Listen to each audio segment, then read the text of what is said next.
Hi there, I'm Nancy Marmolejo, author of the upcoming book Heard, Transforming Leadership Through the Power of Listening.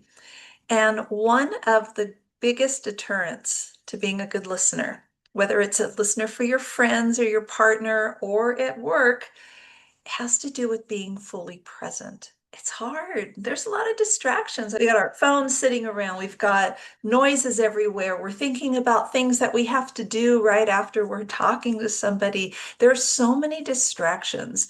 And people tell me they have a really hard time just being able to be there fully present while someone's talking. So I want to give you a couple of quick little tips. These are somatic exercises that you can do that help bring your attention to where you are in the present moment. And they're really easy. You can be very discreet when you're doing them, and they really help. Now, they are connected to the vagus nerve. Now, we are hearing so much about the vagus nerve, about how this is the part of your nervous system that shuts off agitation and gets you into that place of calm.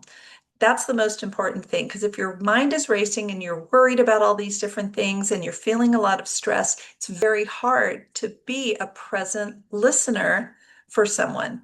All right, so I'm going to teach you a couple of quick ones. I learned some of these from my very good friend, Damali Robertson, who's on Substack as Bob Wrights. She is certified in the Resilience Toolkit. I also have been a person who has studied a lot of these different techniques, whether you want to call them micro mindfulness moments or somatic exercises. Let's just not worry about the names and get right into what they are. My favorite, which I find to be so easy, is something called the butterfly hug. Now, here's the science behind it. I'm going to take my right hand and put on my left shoulder and my left hand on my right shoulder. This is called cross body stimulation. Our brain has a right side and a left side. Our body has a right side and a left side. And when I'm doing this, my brain's going, oh, wait, right side's on the left side's on the right. It feels really good.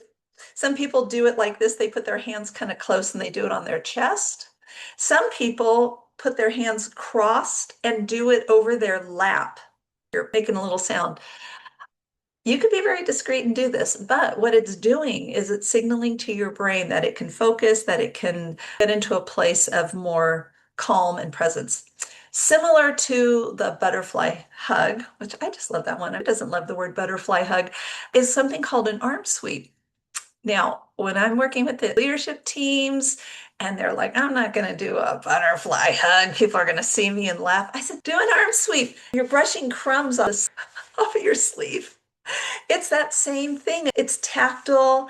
It helps to activate a calmness in yourself. It's really, I think this one's the easiest one. I said, you can walk down a hallway and sweep your arm, and nobody's going to think you're weird. Or they might think you're weird if you're doing a butterfly hug walking down the hall, but they won't think that if you are sweeping your arm like this. So there you have it. The next one, and this is something if you ever go to yoga, or now they're even incorporating into more fitness classes, is breathing. One of the things that we know is that when you exhale longer than your inhale, that is also a calming vagus nerve activator. I follow 4-6-8. You might find a different combination of numbers that works for you, but I go four, breathe in for four through my nose, and then I hold it for six, and then I breathe it out for eight. Doing that a few times, telling you, when I go to bed at night, my mind is racing and I'm thinking of a million things. I will do that breathing, and it's like somebody just put a little calm spritz on me. It really helps. Similarly, there are some things that are eye movements where if you're looking up into your eyebrows and you, as far as you can look up, and then you look down, and then you look to the side, and you look to the other side. Some people do this thing where they roll their eye from one end to the other. It has a calming effect.